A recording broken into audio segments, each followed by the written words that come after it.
За сонгуулиас өмнө дугаар хийхгүй байх гэсэн нэг дугаар оруулахаар боллоо.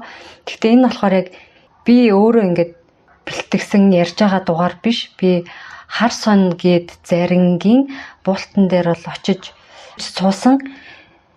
Ямар зоригтой заринг буулгасан бэ гэхээр бид нар одоо сонгуул өгөх гэж чинь. Тэгээд сонгуультаа ямар хүн сонгох нь зүгээр вэ? Ямар шаардлагаар одоо тэр хүмүүсээ сонгох ёстой вэ гэсэн юм зөвлөгөөг хүсэж буулгасан байгаа. Тэгээд Тэнгэр Монгол газар гэдэг групп дээр шууд лайваар хийсэн баг 5-6 цаг болсон. Тэгээд лайв дээр нэрээ манай подкаст сонсогчдоос миний хоолойг таньсан хүмүүс бас байлээ. Тэгээ хүмүүс ч бас амар сайн хоолой таньдгийм бэ. Би ганцаараа л тийм юм байх гэж бодсон чинь гэхгүй юу. За тоглосон. Тэгээд тэн дээр 5-6 цагийн ярьсан зүйлийг би 10 хэдэн минутанд 12 минутанд багтаагаад хураангуулах гэж үзлээ. Гол зүйлийг. Тэгээ ерөн бол нийт онгодын ярьсан зүйл нь гэхээр яг уу манай подкастад баг ихэнх агуулгууд нь орцсон байлээ. Жишээ нь ингээд Чингис хаан яагаад дайн хийх болсон бэ гэдэг дугаар байгаа шүү дээ. Тэр дугаарын агуулга тэр ярианд байсан бас сүнсний хэмжээст болоод үндэсний сэргэн мандалт гэдэг нэг дугаар байдаг да.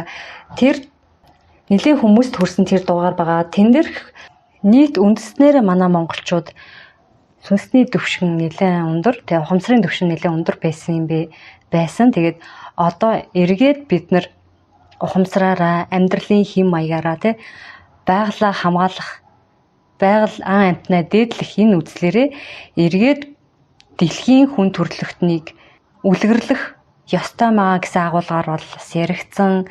Тэгээд сүнсний зорилгоо тодорхойлох гэдэг дугаар байгаа тий. Тэр дугаар дээрх өөрсдийнхөө өвөг дээдсийнхаа тухайн үед мэдэрч ирсэн сэтгэл хөдлөлийг одоо үед бид нар мэдрэхээрээ өвөг дээдстэйг ингэж холбогддог юм аа тий. Далд ертөнцтэй холбогдох тэр боломж нь илүү бүрддэг юм аа гэсэн тухай ярьсан. За энэ агуулга бас тэр ярианд орсон. За тэгээд манай сонсогчдын өмнө нь сонсоогүй зүйл гэх юм бол эзэн эрх гэдэг үг яригдчихэж байгаа. За эзэн эрх гэдэг маань одоо хар ухаанаар хэлэх юм бол эзний сэтгэлээр аливаа юмд ханднаа л гэсэн үг. Хүний сэтгэлээр биш. Одоо бид нар чинь ингээд баг гэрээсээ гараад хүний сэтгэлээр ханддаг штэ. Өөрийнхөө одоо орцонд те өөрийнхөө гудамжинд угаацсан ингээд шууд асгах чинь. Манай гэрэл биш бол яасан ч яах вэ гэдэг байдлаар бас ханддаг хүмүүс их байдаг те. Тэгэхээр эзний сэтгэлээр зөвхөн өөрийнхөө гэрт, зөвхөн өөрийнхөө хүүхдэд ч юм уу те өөрийнхөө хүрээллийн хүмүүст хандах биш. Нийт хүмүүст бүр цаашлах юм бол нийт хүн төрлөختөнд дэлхийдээ нийт ан амьтдад нийт байгаль орчиндоо те төрт ёсоо хэрэгжүүлэх засаглагчтай сонгох гэж наад ихэд эзний сэтгэлээр хандах нь байна те. Эзний сэтгэлээр хандаж байгаа хүмүүсийг сонгох нь байна гэсэн үг болж таарж байгаа. За тэгээд төр засаг гэдэг хоёр үгийн ялгааг би одоо ойлголоо. Саяны одоо харсан зарингийн ярианаас бид нар чинь энийг төр засаг гэдэг нэг юм шиг ингээ холбоогоор яриад байдаг шүү дээ. Тэгсэн чинь энэ бол төр болоод засаг гэсэн шал хоёр өөр агуулгатай юм байна. Төр нь болохоор ямар ч хүн бол биш. Бид нар чинь төр гэхээр нэг хідэн хүмүүсийг гэж ойлгоод байгаа шүү дээ. 76 засгийн газрын гишүүн мишүүн гэдэг те. Тэгэхээр төр гэдэг бол хүн бол биш. Төр ёс бол тухайн ард иргэдийн зорж буй хизээч ямар ч цаг үед өөрчлөгдөхгүй тийм нэг одоо үзэл баримтлал үнэт зүйлийг хэлж байгаа гэсэн үг юм байна. Одоо энэ дэр гихт чинь бол манай төрт ёс юу хангах ёстой вэ гэхээр тухайн үндэснийхээ 5 тусгаар тогтнолыг хангах ёстой. Тэгээд нийт ард иргэдийнхаа 9 хүслийг хангах хэрэгтэй. За 9 хүсэл гэдэг бол бид нар нөгөө даалт ухамсартайгаа холбогддог дугаарын өөрийнхөө ирээдүйн зорилгыг тэ хүслийн жагсаалтыг гаргах гэдэг нэг дугаар дээр бол яригдсан учраас та бүхэн мэдж байгаа бах. 9 хүсэл дотор бүр дэлхийдээ юу хүсдгийг, төр засагтаа юу хүсдгийг, байгаль их дэлхийдээ юу хүсдгийг гэх мэтчлэн бүх зүйл орцсон байдаг. Энэ бидний ярьдаг 9 цагаан хүсэл дотор. Тэгэхээр ард иргэдийн 9 цагаан хүслийг хангах ёстой гэдэг тэр үзэл нь энэ төрт ёсны үзэл. Дээрээс нь 5 тусгаар тогтнол гэдэг маань за өмнө нь сонсоогүй хүмүүс байж магадгүй. Энэ нь болохоор ахын тусгаар тогтнол гэж байгаа. За энэ болохоор эдийн засгийн хараат бус байдал гэсэн үг. Ер нь бол засгийн тусгаар тогтнол бол энэ бусад улсаас хараат бус тусгаар тогтносон улс байх те. Тэрийгээ зөв зүйтэй засгалж авч явах гэсэн үг. Тэгээд цусан тусгаар тогтнол бол тодорхой цусныхаа цэвэр байдал буюу цус хит ойртолд эсвэл цус холдолт байхгүй байлгах нөхцөлийг бүрдүүлнэ гэсэн үг. За хэлийн тусгаар тогтнол бол тодорхой. Тархины тусгаар тогтнол бол боловсролын систем те оюуны тусгаар тогтнолыг бол хэлж байгаа. За тэгэхээр эдгээр нь бол төрт ёсонд хизээч өөрчлөгдөхгүй. Яг энийг л хангах ёстой гэж үзэж байгаа юм байна. Тусгаалсан хүмүүс бол биш гэсэн үг. За тэгэхээр тэр хүмүүс чинь бол засаг байгаа. Засаглагчд гэсэн үг. Тэ? Засаг гэдэг үгийн үндсийг нь би яг олсонгүй. Засах гэдэг үгнээс үүсэлтэй бах. Магадгүй ахуйг засах. Зас ахуй гэдэг үгнээс үүдэлтэй байж магадгүй. Тэгэхээр ийм гурвалжин юм байгаа байхгүй юу? Төрт ёсон дээр нь тэгээд нэг талд нь засаг, нөгөө талд нь нийхэм буюу ард иргэд тий. Тэгэхээр эдгээрийн аль нэг нь байхгүй бол энэ бүрэлдэж бий болох боломжгүй. Тэгэхээр нийгмийг бий болгож байгаа ард иргэд бид нар төрт ёсыг сахиулах засгаа сонгох чинь. Засгаа сонгоно гэд бид нэр хүнийг гэхээс илүү тухайн засгийн эрх барих намын бодлогыг нь харах ёстой гэж байгаа. Тэгэхээр бодлогыг харахтаа ямар шалгуур тавих вэ гэхээр саяны ярьсан 5 тусгаар тогтнолыг яаж хангах гэж байгаа, ард иргэдийнхаа 9 хүслийг яаж хангах гэж байгаа гэсэн ийм шалгуураар л сонгох юм байна. За тэгээд төгсгөлт нь болохоор юм байна. Бид нар за арга талаасаа засгаа сонгочихж байгаа юм байна. За тэгэхээр бэлэг талаасаа бас нэг үйл хийх боломжтойг бол харсан зайр нь зөвлөсөн. Тэрний үг гэхээр сарандаа сүү өргөөрэй гэсэн. За сар болохоор шинийн 8-наас шидний 15 хүртэл ингээд томорж идэг тий. Энэ үед болохоор бид нэр дэлгэрэх тийм үйлсийг сарнаас хүсэж өргөл өргөдөг юм байна. Тэрний үг гэхээр олон болох тийм зүйлийг хүүхдтэй болох ч юм уу тий хүслээ ч юм уу за ингэнэ. Харин 15-наас хойшоо болохоор хумигдах буюу сар маань ингээд харагдах байдал нь багасаж ирж байгаа тий. Тэгэхээр одоо бол яг тэр хумигдах 15-наас хойш сар явж байгаа учраас бид нэр хумих үйл буюу төрд байгаа муу муухай хумигдгээ гэж сарандаа өргөлөө өргөх нь байна. За тэгэхээр дахиад хэлье бичлэгийн сүүлх хэсэгт ч гэсэн байгаа л да. Төрд байгаа муу муухай хумигдгээ гэж өргөх нь. За тэгэхээр бид нэр арга талаасаа ч тэр бэлэг талаасаа ч тэр нөлөөл гэж үзэл да яах вэ? Үнэхээр бас сайн нөлөө байх ч юм бэлүү. Олны хэмчин нийлээд томоохон юм нөлөө үзүүлэх боломжтой. Тэгэхээр бөөнөрөө өнөөдөр маргааш 2 л юм биш тий. Саран 4 гэхээр тэр өнөө орой маргааш шөнө 2 саранда сүү өргөд үзье гэж уриалах гад байгаа юм. Юмыг яаж мэдгэвтэй тий. За өмнөтгэл гэх юм уу энэ яриагаа дуусгая. Тэгээд нэрээ Donation дансанд хандив явуулж хүмүүстэй баярлсан талархснаа илэрхийлье. Гялала та бүхэндээ. Тэгээд утхан дээр нь манайхаа утсаа бичих ёстой шүү. Тэгжээж би та бүхэн рүү эргүүлээд private group-ийн линкийг утас руу чи мессежээр явуулах гэдэг байгаа байхгүй юу. Тэгэхээр утхан дээрээ манайхаа нэрээ бичиж илээ. Эсвэл арай өөр зүйл бичижсэн тэрийгээ бичиж болно. Гэхдээ давхар утасныхаа дугаарыг заавал бичээрэй гэж хүсье. За тэгээд бичлэгээ сонсцгоё.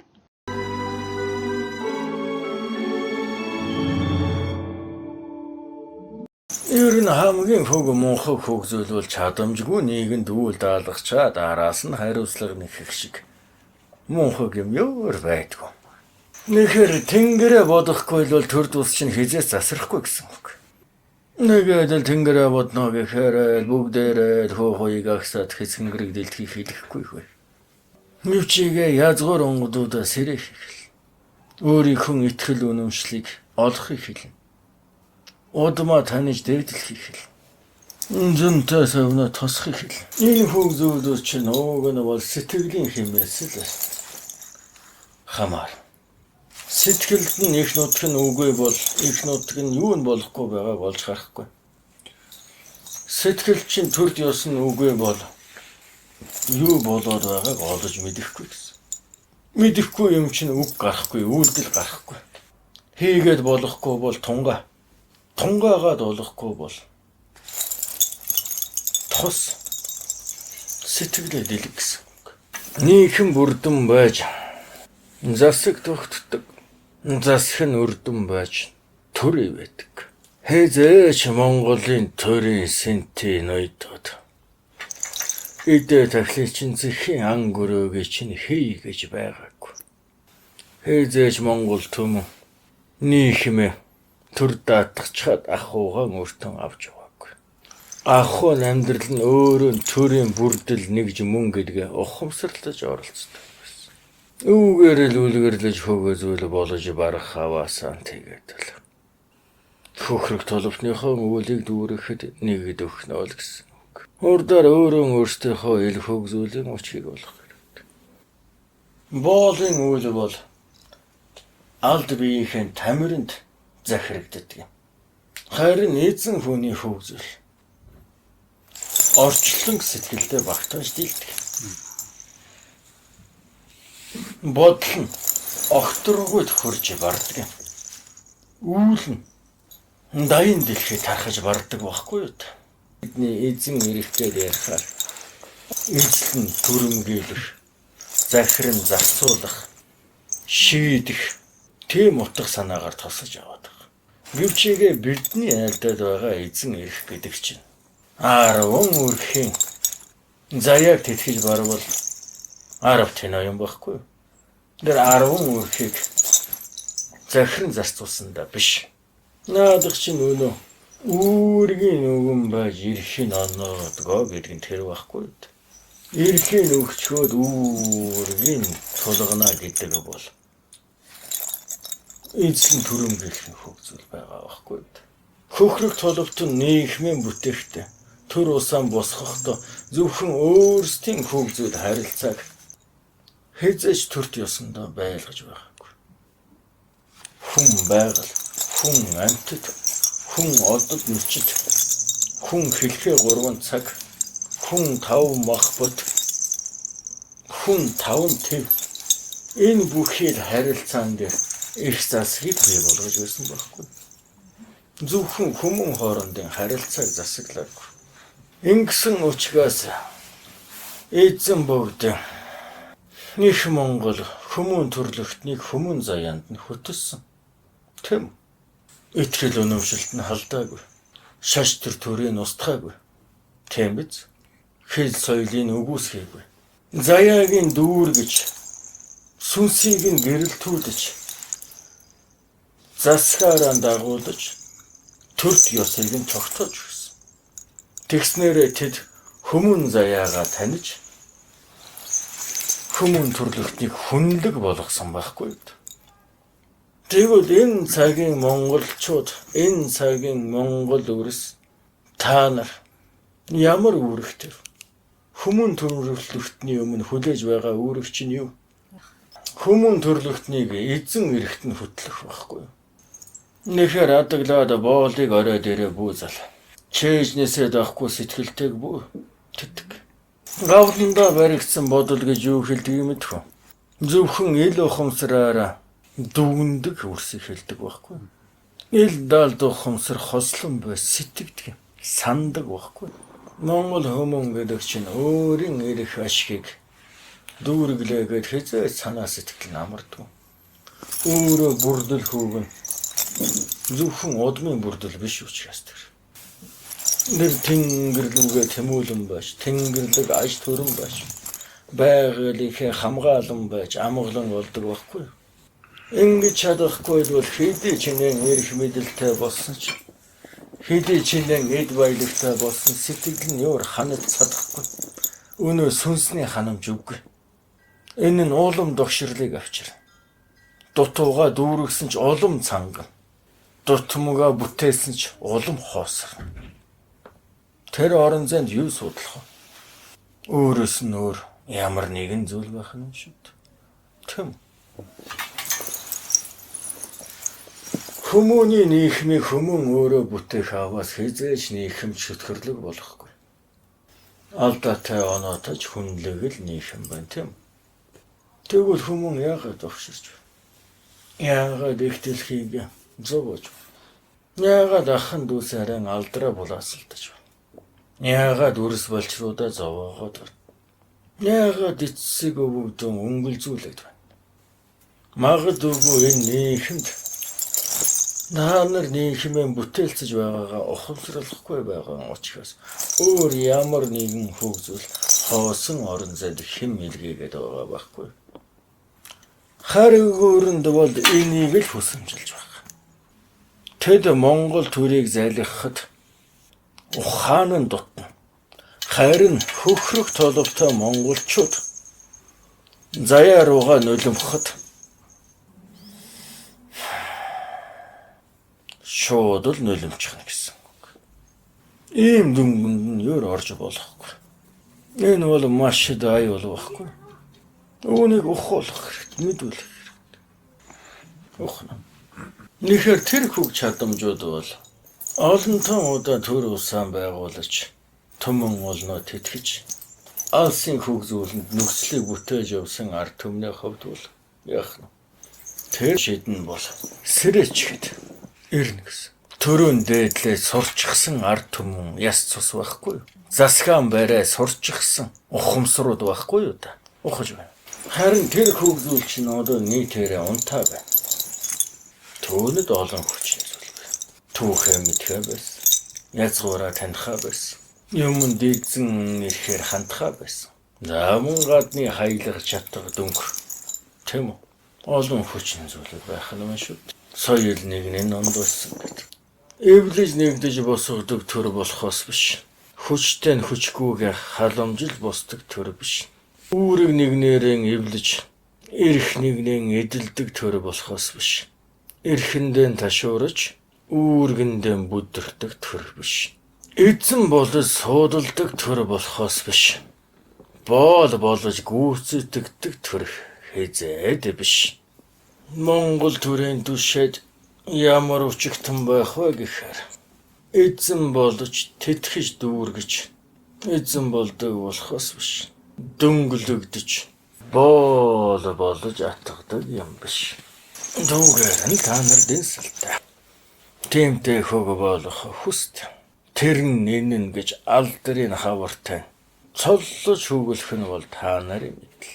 Нэхэр адаглаад хүсэх чинь таван тусгаараа манаж 9 цагаан хүслийг тэтгэх түшээдийг хүсэх нь байна.